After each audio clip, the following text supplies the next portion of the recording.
নমস্কার, আমি বন্দনা। আমার কিচেনে আপনাদের সবাইকে স্বাগত জানাই। আবারও এসে হাজির হয়েছি চিচিঙ্গা দিয়ে মুসুরির ডালের একটি রেসিপি নিয়ে। চিচিঙ্গা দিয়ে মুসুরির ডাল তৈরি করার জন্য এখানে আমি 250 গ্রাম ভাঙা মুসুরির ডাল নিয়েছি, আর নিয়েছি মিডিয়াম সাইজের 6টা চিচিঙ্গা। ডাল আমি পরিষ্কার করে ধুয়ে নিয়েছি। ডাল সেদ্ধ করার জন্য কড়াইতে দিয়ে দেব পরিমাণ মতো জল, আর লাগছে স্বাদ মতো লবণ।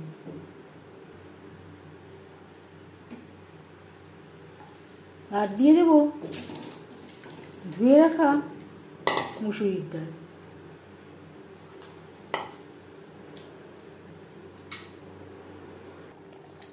অফ ক্যামেরায় ডালের ফেনা আমি পরিষ্কার করে নিয়েছি। গ্যাসের ফ্লেমটাকে লোতে করে দেব। ঢাকনা চাপা দিয়ে 90% রান্না করব। চিচিঙ্গা আমি কেটে নিয়েছি, টুকরো করে কেটে নিয়ে পরিষ্কার করে ধুয়ে নিয়েছি। এবার আমি ছোট ছোট টুকরো করে কেটে নেব।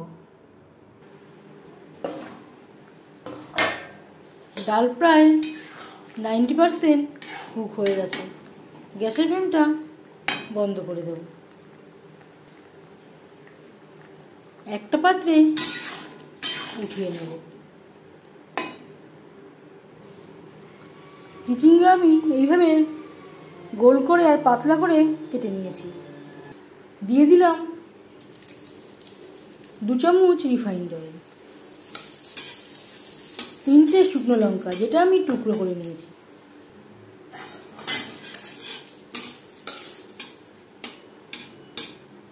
শুকনো লঙ্কা লালচে করে ভেজে নেওয়ার পর, লঙ্কা অবশ্যই বেশ ভালো করে ভেজে নিতে হবে, না হলে ঠিকঠাক টেস্ট আসবে না। দিয়ে দেবো পেঁয়াজ কুচি, চেরা কাঁচা লঙ্কা।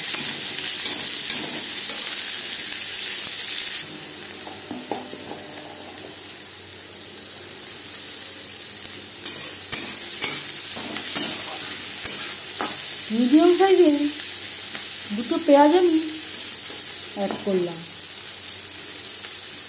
আর দিয়েছি স্বাদ অনুযায়ী কাঁচা লঙ্কা, আর লাগছে পরিমাণ মতো হলুদের গুঁড়ো। আলাদা করে আমি ডালে হলুদের ব্যবহার করছি না, এই পেঁয়াজে যেই হলুদ দেবো তাতেই হয়ে যাবে। 3-4 মিনিট পেঁয়াজ ভেজে নেওয়ার পর দিয়ে দেবো চিচিঙ্গা।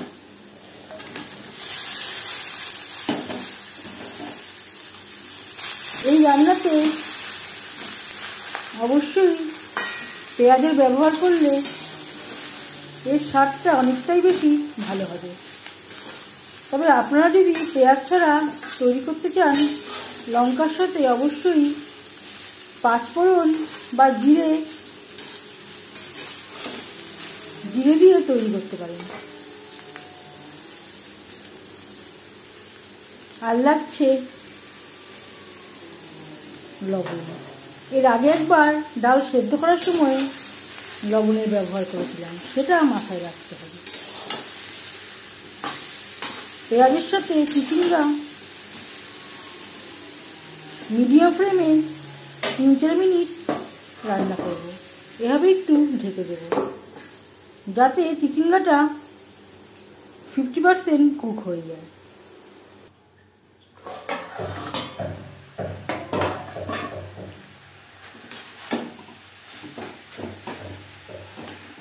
চিচিঙ্গা প্রায় 50% কুক হয়ে গেছে।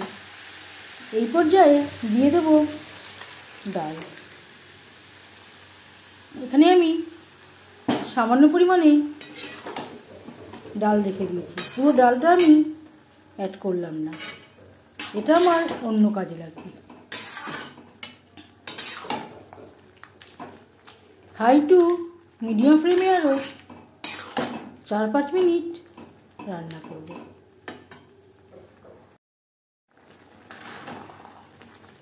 ডালের সাথে চিচিঙ্গা 4-5 মিনিট রান্না করে নেওয়ার পর এবার যাচ্ছি ফাইনাল স্টেপে। গ্যাসের ফ্লেমটা বন্ধ করে দেব।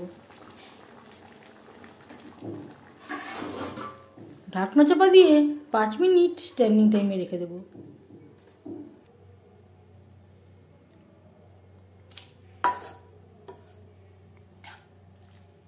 চিচিঙ্গা দিয়ে মুসুরির ডাল রেডি সার্ভ করার জন্য। এই রেসিপিটি কেমন লাগলো অবশ্যই জানাবেন কমেন্টের মাধ্যমে। যদি এই রেসিপিটি ভালো লেগে থাকে লাইক করবেন, শেয়ার করবেন, সাবস্ক্রাইব করবেন আমার চ্যানেলটিকে, বেল আইকনটা প্রেস করে দেবেন। যখন আমি নতুন ভিডিও আপলোড করব তার নোটিফিকেশান সবার আগে আপনার কাছে পৌঁছে যাবে। আপনারা সবাই অনেক অনেক ভালো থাকবেন। এই ভিডিওটি দেখার জন্য ধন্যবাদ।